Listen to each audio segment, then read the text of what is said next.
आप देख रहे हैं आजाद टीवी न्यूज 24। जानते हैं इस समय की ताज़ा खबर। नमस्कार, आप देख रहे हैं आजाद टीवी न्यूज 24 और मैं हूं कोमल सिंगला आपके साथ। कल बोह में राजपूत एकता सभा की ओर से महाराणा प्रताप की जयंती मनाई गई, जिसमें हरियाणा के पूर्व गृह एवं स्वास्थ्य मंत्री अनिल विज मुख्य अतिथि के रूप में पहुंचे।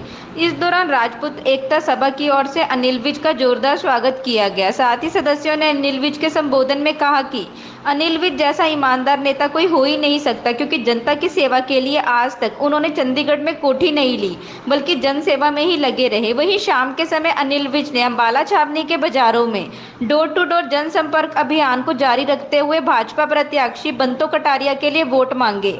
इस दौरान कई बाजारों में दुकानदार ने उनका भव्य स्वागत किया। साथ ही उन्होंने कार्यकर्ताओं में जोश का संचार आह्वान करते हुए कहा कि देश को बचाना है, नरेंद्र मोदी को लाना है।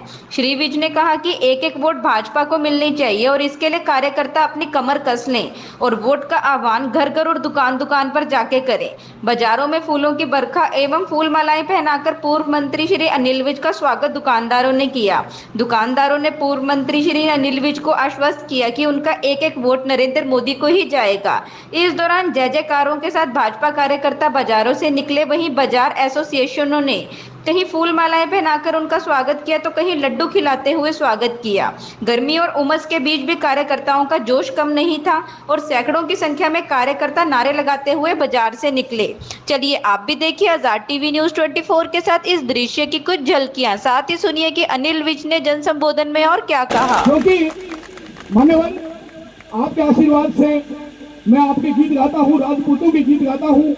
ये मंत्री ऐसे हैं, मैं तो आज तक कोई कोठी नहीं, सिर्फ सेवा में लगे रहे, अपने घर को ही कोठी बना दिया जनता के लिए। ऐसों की जरूरत है क्या? मैंने सूरजपाल अमू जी से कहा, बोले नुसरत खान, इस हरियाणा में 2 दादी वाले ऐसे हैं जो सब कुछ हरियाणा पे लुटाने वाले हैं, जनता को सब कुछ। तो दादी वाले होते हैं ना, वो ईमानदार होते हैं। आज अनिल विज ईमानदार है, ऐसा नेता हमें कोई नजर नहीं आता है। बोल महाराणा प्रताप की जय। अच्छा भैया, मध्य प्रदेश की राजधानी को भोपाल कहते हैं, उत्तराखंड के शहर को नैनी।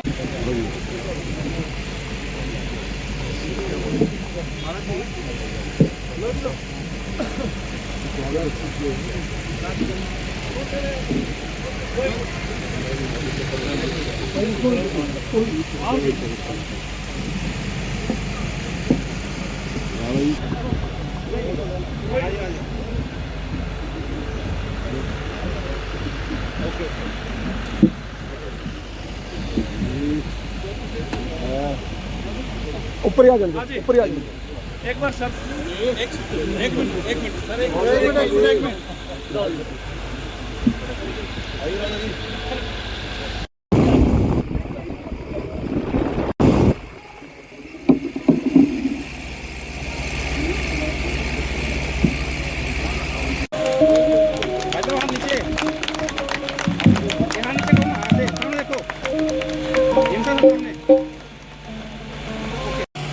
मंच पर उपस्थित मेरे बहुत पुराने मित्र और कर्मठ साथी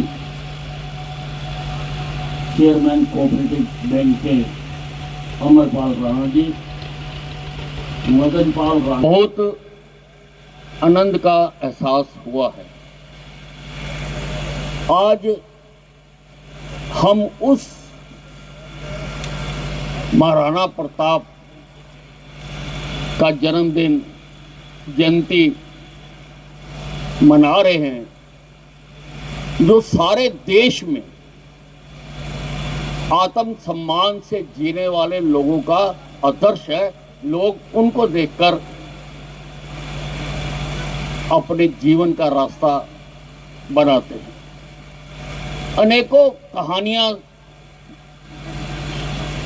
हमारे शुरू से हमारे देश में सुनाई जाती हैं, लेकिन महाराणा प्रताप का जीवन, महाराणा प्रताप का त्याग महाराणा प्रताप की अपने राष्ट्र के लिए प्रतिबद्धता जो है वो कहीं और देखने को नहीं मिलती है। बहुत कहानियां, शुरू से बहुत गीत गाए जाते हैं समय समय पर। अभी अमरपाल राणा जी ने पन्ना धाय की भी बात बता दी, चेतन घोड़े की भी बात बता दी, उदय वीर राणा जी की बात बता दी, चेतन चौहान जी का बारे में सारा बताया है।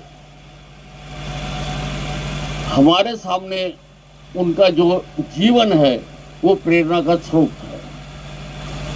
इस धरती पर आते तो सब हैं और जाते भी हैं, लेकिन कुछ लोग अपना जीवन रहते ऐसा आदर्श पैदा कर जाते हैं, ऐसे रास्ते बना जाते हैं कि वो आने वाली पीढ़ियों के लिए युगों युगों तक वो उनको रास्ता दिखाती है। ऐसा ही महाराणा प्रताप जी का था। अभी यहाँ से मुझसे पूर्व बोलते हुए बहुत लोगों ने कहने की कोशिश करी कि वो खाली राजपूत समाज के ही प्रेरणादायक नहीं थे, वो 36 बरादरियों के थे। वो भारत माँ के सपूत थे।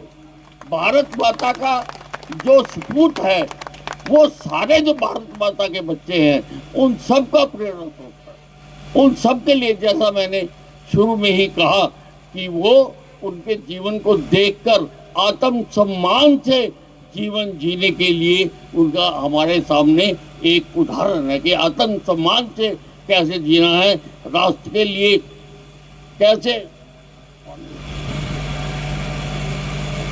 और जिस वीरता के साथ उन्होंने लड़ाई लड़ी, उसी को सामने रखकर आज सीमाओं पर हमारे सिपाही आगे बढ़ते हैं, वही नारे लगाते हुए आगे बढ़ते हैं। लेकिन किसी बातों का दुख भी होता है कि हमारे इतिहासकारों ने अकबर द ग्रेट लिखा क्योंकि बिकाऊ इतिहासकार थे। हमें कहना चाहिए महाराणा प्रताप द ग्रेट, उससे ऊपर और कोई भी नहीं है। हमें आगे से अपने बच्चों को ये बताना चाहिए, और किताब में अगर कहीं लिखा मिल जाए अकबर द ग्रेट तो उस पर लकीर मारकर किताब के ऊपर लिख दो महाराणा प्रताप द ग्रेट, क्योंकि महाराणा प्रताप ही इस देश में ग्रेट है। हालांकि अनेकों शूरवीर, जैसे यहीं से अभी बताया गया, सुर और असुरों की लड़ाई की बात की गई, हमारे शास्त्रों में लिखा भी हुआ है। लेकिन हमारे सामने यानी 400-500 वर्ष पहले जो ये वीरता के साथ ये लड़ाइयाँ लड़ी गई, अपने देश की रक्षा की गई, वो हमारे सामने है। हमें उनको अपने सामने रखकर ही अपने जीवन का मार्ग बनाना चाहिए और उसी रास्ते पर चलना चाहिए। यही कहने के लिए मैं आपके बीच आया हूँ। धन्यवाद। ऐसे और अधिक दृश्य देखने के लिए बने रहिए हमारे साथ आज़ाद टीवी न्यूज़ 24 पर।